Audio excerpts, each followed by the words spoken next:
आता सर्वांनी आपला हात उजवा हात हृदयावर ठेवायचा.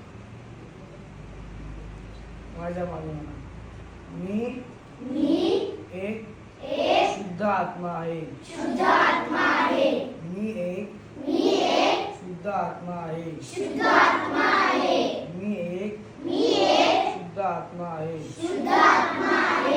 तर तोच हात आपल्या कपाळावर ठेवायचा. दाबून मी सर्वांना क्षमा केलेली आहे.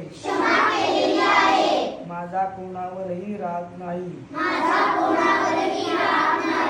मला कोणाविषयी द्वेष नाही. मी सर्वांना क्षमा केलेली आहे. तोच उजवा हात आपल्या टाळूवर ठेवा. घट्ट दाबून हळूहळू बोल सोडा. माझ्या मागे म्हणा, माताजी माझ्याकडून ध्यान करून घ्या. माताजी माझ्याकडून ध्यान करून घ्या. माताजी